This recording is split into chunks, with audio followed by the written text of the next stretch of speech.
Hello viewers, MG রান্নাবান্না চ্যানেলে আপনাদের সবাইকে স্বাগত। আবারও আমি হাজির হয়েছি আপনাদের সামনে নবদ্বীপের স্পেশাল ক্ষীর দইয়ের রেসিপি নিয়ে। তবে এই দইটা আজ আমি একটু অন্যরকম ভাবে বানিয়েছি, যাতে করে সকলে বানাতে একটু সুবিধা হয়। যদি ভালো লাগে তাহলে প্লিজ চ্যানেলটিকে সাবস্ক্রাইব করে আমাদের পাশেই থাকবেন, আর ভিডিওতে একটা লাইক দিয়ে সকলে দেখার সাথে ভিডিওটি শেয়ার করবেন। তাহলে চলুন বেশি কথা না বলে মূল রেসিপিতে চলে যাই। যেহেতু আজ আমি লাল দই তৈরি করব, তার জন্য প্রথমে গ্যাসের উপরে একটা কড়াই বসিয়ে তাতে দিয়ে দিচ্ছি 4 টিস্পুন মতো চিনি। চিনিটাকে গলানোর জন্য খুবই অল্প সামান্য জল দিচ্ছি। এবার অনবরত চিনিটাকে নেড়েচেড়ে ভালো করে গলিয়ে নিচ্ছি। দেখতেই পাচ্ছেন কিছুক্ষণ পর চিনি সম্পূর্ণভাবে গলে গেছে। এবার এটাকে অনবরত নেড়েচেড়ে ক্যারামেল তৈরি করে নিচ্ছি। বেশ কিছুক্ষণ পর দেখতেই পাচ্ছেন ক্যারামেলে কিন্তু অল্প সামান্য কালার ধরতে শুরু করেছে। এইভাবে আরো কিছুক্ষণ জাল দিয়ে নিচ্ছি, এতে করে ক্যারামেলের কালারটা আরো একটু ডিপ হয়ে যাবে। আরো কিছুক্ষণ পর দেখতেই পাচ্ছেন ক্যারামেলে আরো একটু বেশ লালচে কালার ধরে গেছে। এই পর্যায়ে গ্যাসের আঁচটাকে বন্ধ করে আরো কিছুক্ষণ নেড়েচেড়ে নিচ্ছি। যেহেতু কড়াইটা বেশ গরম আছে, তাই কড়াইয়ের গরমে ক্যারামেলটা আরো একটু লালচে কালার ধরে যাবে। যদি আপনারা একটু কালার কম পছন্দ করেন, সেক্ষেত্রে আরো একটু আগেও আপনারা চাইলে চিনি ক্যারামেলটা নামিয়ে নিতে পারেন। তো যাই হোক, কড়াইয়ের মধ্যে নেড়েচেড়ে কিছুক্ষণ ঠান্ডা করে নিচ্ছি। তবে খেয়াল রাখতে হবে ক্যারামেলটাকে খুব বেশি লালচে করতে গিয়ে যেন পুড়ে না যায়, তাহলে কিন্তু দই খেতে তেতো লাগবে। কিছুক্ষণ নেড়েচেড়ে নেওয়ার পর কড়াইতে ক্যারামেলটাকে ঠিক এভাবেই রেখে দিয়েছিলাম, আর আপনারা দেখতেই পাচ্ছেন কড়াইয়ে কিন্তু ক্যারামেলটা ঠিক জমে যাচ্ছে। তো যাই হোক, চিন্তার কিছু নেই। এই পর্যায়ে অল্প সামান্য জল যোগ করছি, আর গ্যাসটাকে অন করে আবারও কিছুক্ষণ নেড়েচেড়ে নিচ্ছি। মানে ক্যারামেলটাকে আবারও একটু নেড়েচেড়ে পাতলা করে নিচ্ছি, যাতে করে জমাট ক্যারামেলটা একটু পাতলা হয়ে যায়। আপনারা দেখতেই পাচ্ছেন খুব সহজেই কিন্তু ক্যারামেলটা একেবারে গলে যাচ্ছে, আর ক্যারামেলের কালারটাও দেখতে পাচ্ছেন, দেখতে কিন্তু দারুণ হয়েছে। তো যাই হোক, গ্যাস বন্ধ করে একটা বাটির মধ্যে ঢেলে ক্যারামেলটাকে রেখে দিচ্ছি। এদিকে নিয়েছি 1.5 লিটার গরুর দুধ। দুধটাকে আমি একবার প্রথমেই জাল দিয়ে রেখেছি। আবারও গ্যাসের উপরে কড়াই বসিয়ে দুধটাকে নেড়েচেড়ে জাল দিয়ে নিচ্ছি। কিছুক্ষণ পর যখন দুধ হালকা একটু গরম হয়ে আসবে, তখন এখান থেকে কিছুটা দুধ তুলে নিচ্ছি। আর ওই হালকা গরম দুধের মধ্যে 4 টিস্পুন মতো পাউডার মিল্ক মিশিয়ে নিচ্ছি। এতে করে দুধটা খুব তাড়াতাড়ি ঘন হয়ে যাবে, আর দইটা খেতেও ভালো লাগবে। এবার আস্তে আস্তে মিশিয়ে নিচ্ছি, আর ভালো করে মিশিয়ে নেওয়ার পর এটাকেও এক সাইডে রেখে দিচ্ছি। কিছুক্ষণ পর দুধ ফুটতে শুরু করেছে। এইভাবেই দুধটাকে নেড়ে চেড়ে একটু জাল দিয়ে নিচ্ছি। মানে জাল দিয়ে দুধটাকে ঠিক অর্ধেক করে নিতে হবে। বেশ কিছুক্ষণ পর দেখতেই পাচ্ছেন কড়াইয়ের চারি সাইডে সরগুলো একটু জমে যাচ্ছে, আর এই খুন্তিটা দিয়ে সরগুলোকে ঠিক দুধের মাঝখানে করে দিচ্ছি। দইয়ের মধ্যে এই সরগুলো কিন্তু খেতে দারুণ লাগবে। এইভাবে আরো কিছুক্ষণ দুধটাকে জাল দিয়ে ঘন করে নিচ্ছি। আরো কিছুক্ষণ পর দেখতেই পাচ্ছেন দুধ আরো একটু ঘন হয়ে গেছে। এই পর্যায়ে 4 টিস্পুন মতো চিনি যোগ করছি। আগেও আমি ক্যারামেলের জন্য 4 টিস্পুন মতো চিনি ব্যবহার করেছি, আর এখন মিষ্টির জন্য আরো 4 টিস্পুন মতো চিনি যোগ করেছি। আপনারা আপনাদের ইচ্ছা মতো চিনিটাকে বাড়িয়ে বা কমিয়ে নিতে পারেন। যেহেতু লাল ক্ষীর দই বানাচ্ছি, তাই মিষ্টিটা খুব কম হলে ভালো লাগবে না। এবার চিনিটাকে নেড়েচেড়ে ভালো করে মিশিয়ে নিচ্ছি। এখানে একটা কথা বলে রাখি, দই যদি মিষ্টি খুব বেশি হয় তাহলে কিন্তু দইটা জমতে একটু টাইম লাগে। তবে আপনারা আপনাদের ইচ্ছা মতো চিনিটা অবশ্যই বাড়িয়ে বা কমিয়ে নিতে পারেন।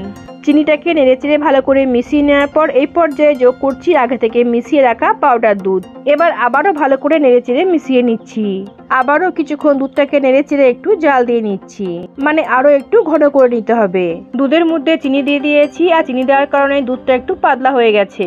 তাই এইভাবেই নেড়েচেড়ে দুধটাকে আরো কিছুক্ষণ ঘন করে নিতে হবে। দুধটা আরো একটু ঘন করে নেওয়ার আগে এই পর্যায়ে চিনি ক্যারামেলটা যোগ করছি। আমি অল্প অল্প করে চিনি ক্যারামেলটা দুধের মধ্যে দিয়ে দিচ্ছি, আর খুন্তি দিয়ে ভালো করে নেড়েচেড়ে মিশিয়ে নিচ্ছি। মানে দেখে নিচ্ছি দুধের কালারটা ঠিক কতটা আসছে। আপনারা দই কতটা লাল চান সেই বুঝেই কিন্তু ক্যারামেলটা যোগ করবেন। আপনারা দেখতেই পাচ্ছেন অল্প অল্প করে সমস্ত ক্যারামেল আমি দুধের মধ্যে দিয়ে দিয়েছি, আর দুধের কালারটাও দেখতে পাচ্ছেন, দেখতে কতটা সুন্দর হয়েছে। আর দুধটাকে এইভাবেই নেড়েচেড়ে আরো একটু ঘন করে নিচ্ছি। আরো কিছুক্ষণ পর দেখতেই পাচ্ছেন দুধ কিন্তু বেশ ঘন হয়ে গেছে। আর যেহেতু আমি ক্ষীর দই বানাবো, তাই দুধটাকে আরো কিছুক্ষণ জাল দিয়ে নেব। মানে ঠিক ক্ষীরের মতো করে নেব। আরো কিছুক্ষণ পর দেখতেই পাচ্ছেন দুধ কিন্তু একেবারে ক্ষীরের মতো হয়ে গেছে। ঠান্ডা হওয়ার পর আরো একটু ঘন হয়ে যাবে, তাই এই পর্যায়ে গ্যাস বন্ধ করে দিচ্ছি, আর নেড়েচেড়ে একটু ঠান্ডা করে নিচ্ছি। দুধের মধ্যে একটা আঙুল চুপে রাখতে পারবেন, ঠিক এরকমই ঠান্ডা করে নিতে হবে। আরো কিছুক্ষণ পর দেখতেই পাচ্ছেন দুধটাকে নেড়েচেড়ে আমি ঠান্ডা করে নিয়েছি। আর আপনারা দেখতেই পাচ্ছেন দুধটা দেখতে কতটা সুন্দর হয়েছে। আর দুধটাও খুব বেশি গরম নেই, একটা আঙুল চুপিয়ে রাখতে পারবেন, ঠিক এরকমই গরম আছে। এই পর্যায়ে কিছুটা টক দই যোগ করছি। আর এই টক দইটা আগে থেকে আমি ফেটিয়ে রেখেছি। এই দুধের মধ্যে আমি 3 চামচ মতো টক দই যোগ করেছি। এখন একটা হ্যান্ড বিটার দিয়ে ভালো করে নেড়েচেড়ে মিশিয়ে নিচ্ছি। খেয়াল রাখতে হবে দুধের সঙ্গে যেন দইটা ভালোভাবে মিশে যায়। আর এই হ্যান্ড বিটার দিয়ে কিন্তু খুব ভালোভাবে মেশানো যায়। আপনারা দেখতেই পাচ্ছেন আমি দুধ আর দইটি কিভাবে মিশিয়ে নিচ্ছি। ভালো করে মিশিয়ে নেওয়ার পর চলে যাচ্ছি পরের স্টেপে। এদিকে দইটা বসানোর জন্য ঠিক এরকম একটা মাটির হাঁড়ি নিয়েছি। আর এই হাঁড়িটাতেও অল্প একটু দই নিয়ে নিচ্ছি। আর এই দইটা হাঁড়ির চাই সাইডে ভালো করে লাগিয়ে নিচ্ছি। এবার দইয়ের মিশ্রণটা খুব তাড়াতাড়ি হাঁড়ির মধ্যে ঢেলে দিচ্ছি, যাতে করে দইয়ের মিশ্রণটা ঠান্ডা না হয়ে যায়। যদি আমাদের রেসিপি ভালো লাগে তাহলে প্লিজ চ্যানেলটিকে সাবস্ক্রাইব করে আমাদের পাশেই থাকবেন। আর ভিডিওতে একটা লাইক দিয়ে সকলে দেখার সাথে ভিডিওটি শেয়ার করবেন। হাঁড়ি ভর্তি করে দইটা ঢেলে নিয়েছি। এখন একটা ঢাকা দিয়ে আপনারা চাইলে যে কোনো একটা গরম জায়গার মধ্যে রেখে দিতে পারেন, তাতে করেও কিন্তু পরের দিন দইটা ভালোভাবে জমে যাবে। তবে অবশ্যই একটু মোটা করে ঢাকা দিতে হবে, মানে একটু কম্বল টাইপের একটু ঢাকা দিতে হবে, যাতে করে দইটা বেশ কিছুক্ষণ জাগ ধরে থাকে। মানে দইটা যাতে খুব তাড়াতাড়ি ঠান্ডা না হয়ে যায়। দইয়ে যত গরম জাগ পাবে দই তত তাড়াতাড়ি জমে যাবে। তো যাই হোক, আজ আমি দইটা কড়াইয়ের মধ্যেই বানিয়ে নেব। তাই জন্য গ্যাসের উপরে একটা কড়াই বসিয়ে তার মধ্যে দিয়ে দিচ্ছি কিছুটা বালি। কড়াইয়ের চাই সাইডে ভালো করে বালিটাকে একটু চাড়িয়ে নিচ্ছি। এবার বালির মধ্যে একটা ডিশ বসিয়ে দিচ্ছি। আমরা চাইলে স্ট্যান্ডও বসিয়ে দিতে পারেন। এবার ডিশের ওপরে দইয়ের হাঁড়িটা বসিয়ে দিচ্ছি। তবে খুব সাবধানে এই কাজটা করে নিতে হবে, যাতে না দইয়ের হাঁড়ি উল্টে যায়। এবার দইয়ের উপরে একটা ঢাকা দিয়ে দিচ্ছি। এরপর সম্পূর্ণ কড়াইটাকেও একটা থালা দিয়ে ঢেকে দিচ্ছি। এবার গ্যাসটাকে অন করে হাইতে 1 মিনিট মতো রেখে দিচ্ছি। 1 মিনিট পর গ্যাসের আঁচটাকে একেবারে লো করে দিচ্ছি আর লো স্টিমে 20 মিনিট মতো হতে দিচ্ছি। 20 মিনিট পর কড়াইয়ের ঢাকা সরিয়ে নিয়ে একবার চেক করে নিচ্ছি। দেখতেই পাচ্ছেন দই কিন্তু অনেকটাই জমে গেছে। যদি আপনাদের দই না জমে সেক্ষেত্রে আরও 2-5 মিনিট মতো দিতে হতে পারে।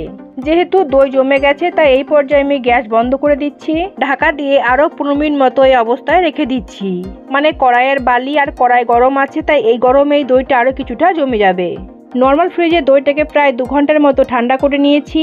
আর দইয়ের মধ্যে একটা কাগজ দিয়ে দিয়েছি, যাতে করে ফ্রিজের জল দইয়ের মধ্যে না পড়ে। এখন কাগজটাকে সরিয়ে নিচ্ছি। আপনারা দেখতেই পাচ্ছেন দইটা দেখতে কতটা সুন্দর হয়েছে।